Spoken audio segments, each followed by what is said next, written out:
बहुत दूर जाने की आवश्यकता नहीं है। पूज्य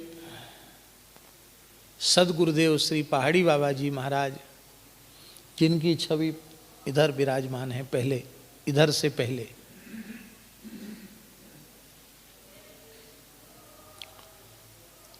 पूरे भारतवर्ष का पैदल भ्रमण किया उन्होंने।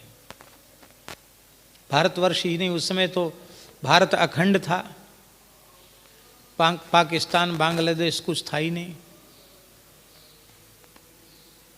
मानसरोवर तक भारत ही था। तिब्बत गए, बर्मा गए, पैदल पैदल, कैलाश मानसरोवर गए, अफगानिस्तान तक पैदल गए।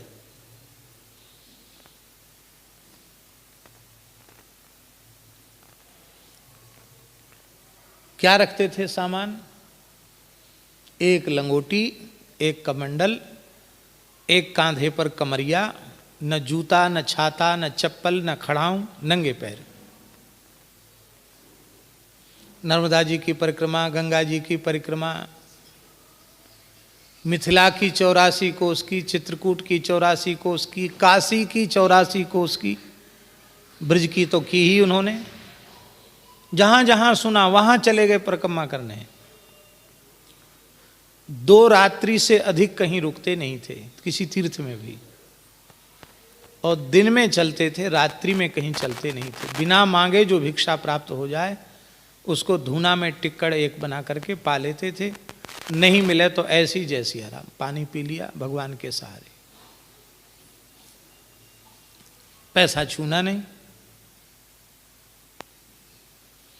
लगभग 21-22 वर्ष तक लगातार घूमे, लगातार गुरु महाराज की आज्ञा लेकर के। और स्मृति ऐसी थी कि कहीं का नाम ले दो तो वहाँ का यहीं से शुरू करते थे। 70-80 वर्ष पहले हम वहाँ गए थे, वहाँ से अमुक गांव मिला, अमुक गांव में अमुक व्यक्ति मिला, ये भी बता देते थे। कंप्यूटर में क्या मेमोरी इतनी फिट होगी जितना उनका सब दिमाग में फिट था, सब बता देते थे। कौन सा गांव कितने कोस की दूरी पे, वो ही बता देते थे। विलक्षण ज्ञान था उनका। तो महाराज जी कहते थे साधुओं में भ्रमण विचरण के भी नियम होते थे। सूर्यास्त के बाद नहीं चलते थे।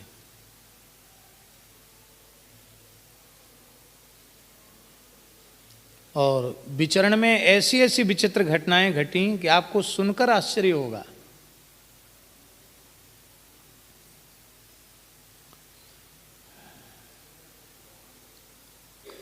इधर अफगानिस्तान की तरफ की एक घटना ऐसी विचित्र घटी कि महाराज जी कभी सुनाते थे तो रोंगटे खड़े हो जाते थे। बोले हम लोग उधर 4-5 त्यागी महात्मा थे और बस जा रहे थे पहाड़।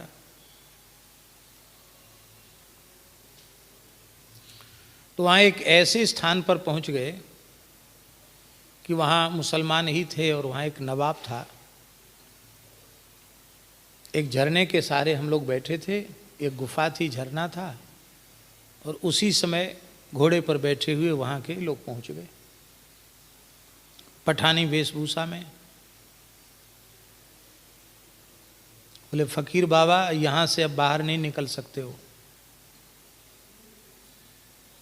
हमारे सरदार नवाब साहब आ रहे हैं, या तो उनको ठीक करो नहीं तो यहाँ से बाहर नहीं निकल सकते।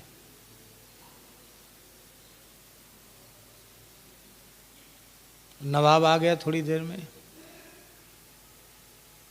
क्या तकलीफ है? बोले मेरे पेट में 24 घंटे दर्द रहता है, कभी तेज होता कभी कम होता, खत्म नहीं होता।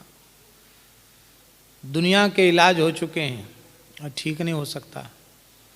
तुम लोग फकीर हो, आए हो, या तो हमको औषध देकर फकीर बाबा ठीक करो, नहीं तो कोई भी यहाँ से जीवित नहीं निकल सकता।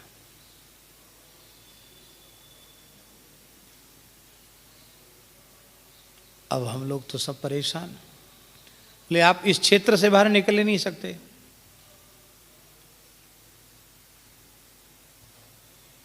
ये अच्छे फंसे चक्कर में, वृंदावन भी छूट गया, कहाँ के कहाँ गए, ऐसे क्षेत्र में आ गए। रात्रि को साधु सब विचार कर रहे थे धुना चिता के कि भैया क्या किया जाए, कैसे चंगुल से छूटें। अरे बोले कुछ तो कुछ दवाई देनी पड़ेगी। बोले ठीक है, कल तुम लोग सवेरे आना, कोई विचार करेंगे, हम लोग कोई दवाई देंगे। एक खाली शीशी थी, उसमें जो है लवशंका कर दी, दवाई तो कोई थी नहीं। महात्मा ने सवेरे ही सवेरे महाराज जी ने उसको भर दिया और थोड़ी सी रोली थी उसमें मिला दी, ऐसे ऐसे हिला दिया, लाल हो गई एकदम, रोली मिलती लाल हो गई। उसको धर दिया दूर में, स्नान करके सब साधु तिलक विलक लगा के बैठे। आया फकीर बाबा औसत, तो महाराज कहते हनुमान जी के सहारे जो हो ना हो सो हो, अब कुछ ना कुछ देके तो पिंड छूटना है। तो इशारा किया, वो औसत वो है। बाबा कितनी खुराक लेना है, तो इशारे में कहा पूरी पी जाओ, एक खुराक में ही ठीक। वो भगवान की क्या दया हुई, योगी राज बाल ब्रह्मचारी तपस्वी संत के उस प्रसाद से उसका असाध्य रोग तत्काल समाप्त हो गया, पीते ही। बोले बाबा फकीर बाबा, तो आप तो फरिश्ते हो खुदा के, आप साधु नहीं हो, आप तो फरिश्ते हो। इस दवा का नाम क्या है, कहाँ मिलती है ये दवा? महाराज जी बोले बच्चा ये दवा नहीं, ये तो दुआ थी, ये तो कभी कभी प्रकट होती है, इस दवा का कोई नाम नहीं है, नाम मत पूछो नहीं तो फिर बीमारी हो सकती है। अच्छा अच्छा बाबा नहीं पूछेगा, नहीं पूछेगा। दूध फल मेवा सब चीज की व्यवस्था वहां हो गई, पहले कोई व्यवस्था नहीं थी, भूखे प्यासे पड़े थे। चमत्कार को नमस्कार होता है, सब चीज की व्यवस्था हो गई। बाद में उन्होंने कहा कि हम आपको अपना धंधा दिखाते हैं। उसने धंधा दिखाया महाराज। महाराज जी कहते आंखों देखी बात।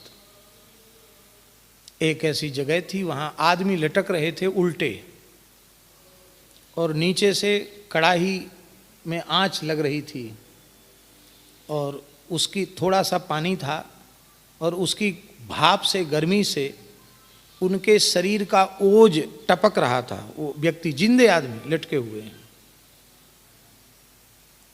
और उसने बताया शीशी में, ऐसी शीशी में। बोले महाराज ये आदमी का मद है, मद। क्या करते हैं इसका? बोले बड़े बड़े जो अय्यासी मुगल नवाब हैं, बादशाह हैं, राजा लोग हैं, इसको पान में रख के खाते हैं, उससे उनकी विषय शक्ति बहुत बढ़ जाती है। हमारा यही धंधा है। आप लोग हमें ठीक नहीं करते तो यहाँ जो आदमी घूमता फिरता आ जाता उसका यही काम होता है। ऐसी लटका के हम लोग। महाराज ने कहा बच्चा भाई ये काम तो तुम्हारा ठीक नहीं है, ये काम बंद कर दो और हमें सुरक्षित यहाँ से बाहर निकाल दो। हंसने लगा। बोले आप लोग डरो नहीं, आप तो एक कोई उर्दू में कुछ लिख करके दिया, बोले कोई ऐसा आदमी मिले तो ये कागज दिखा देना। हम लोग वहां से भाग के आए। ऐसी जाने कैसी कैसी घटनाएं सुनाते थे।